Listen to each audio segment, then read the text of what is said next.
প্রত্যেকটি অভাবের সংসারে মা বাবা আর তাদের একমাত্র সন্তান, তা তাদের প্রচুর অভাব, মানে কোনো রকমের দিন আনে দিন খাওয়া, তার মধ্যে সন্তানকে পড়াশোনা শেখাচ্ছে, বড় করবে।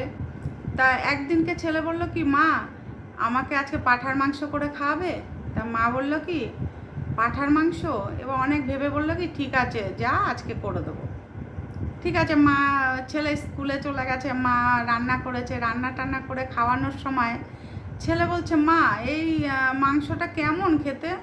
এটা তো খাসির মাংসর মতো বা পাঁঠার মাংসর মতো খেতে লাগছে না, তুমি এটা কি মাংস রান্না করেছো? তা মা বলছে কি, বাবা আজকে না গাছ পাঁঠা রান্না করেছে, এটার অন্য স্বাদ, খেয়ে দেখ ভালো লাগবে। ছেলে বলছে, কই মা, মাংসের খাসির মাংসর মতো তো লাগছে না, কেমন যেন খেতে লাগছে। তা বলছে কি, আরে দূর বাবা, মাংস কি একরকম হয় নাকি? যেমন মুরগির মাংস খেতে আলাদা, খাসির মাংস খেতে আলাদা, হাঁসের মাংস খেতে আলাদা, সেই রকম এই গাছ পাটার মাংস খেতেও আলাদা।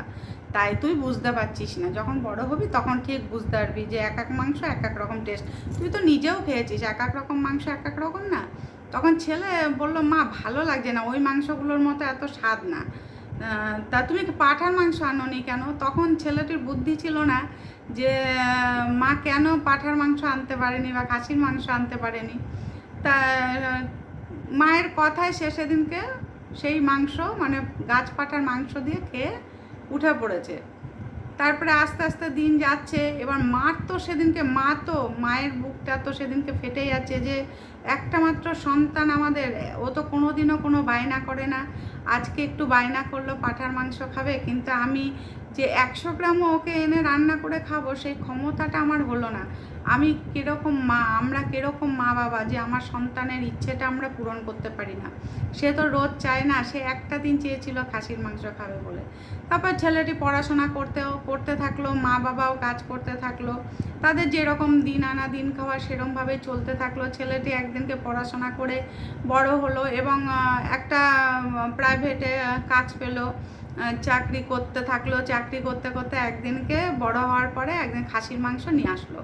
তা খাসির মাংস নিয়ে আসার পরে মাকে বললো, মা আজকে মাংসটা না জমিয়ে কষিয়ে বেশি করে তেল মশলা দিয়ে একদম কষা কষা করে রান্না করো তো, আজকে আমরা 3 জন একসঙ্গে বসে খাবো, আর আজকে কিন্তু চালটা একটু বেশি নেবে মা, আজকে ভাতটা কিন্তু একটু বেশি খাবো।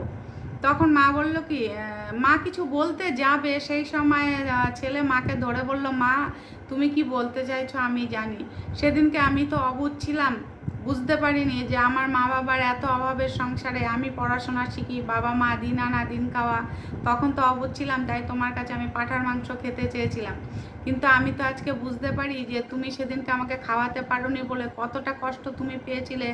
তুমি তোমার চোখের জল চোখের কোনায় আটকে রেখেছিলে, ফেলোনি আমার সামনে। আমি সেদিনকে না বুঝলেও এখন আমার মনে পড়ে এবং আমি বুঝতে পারি যে আমার মা সেদিন কত কষ্ট পেয়েছিল, আর কত কষ্ট করেও বা গাছপাটা নাম করে আমাকে খাইয়েছিল। আজকে আমি তো রোজগার করছি, তুমি আজকে এই মাংস রান্না করো এবং আমরা মা বাবা আমি আমরা 3 জন মিলে একসঙ্গে বসে আজকে বেশি করে ভাত খাবো, সুন্দর করে রান্না করবে কিন্তু। তখন তো মা হেসে দিয়ে তারপরে ছেলেকে ধরে বললো, ঠিক আছে তুমি যাও, আমি রান্না করছি। তাই মা রান্না করলো খাসির মাংস, আর 3 জন মিলে খুব আনন্দ করে সেই খাবার খেলো। তাই মা এমন একটা জিনিস, কোনো সন্তানের যদি খেতে চায় কিছু বা কোনো জিনিস দিতে না পারলে তার ভেতরটা যে কতটা কষ্ট হয়, কতটা ঠুকরে ওঠে, সে একমাত্র মাই জানে।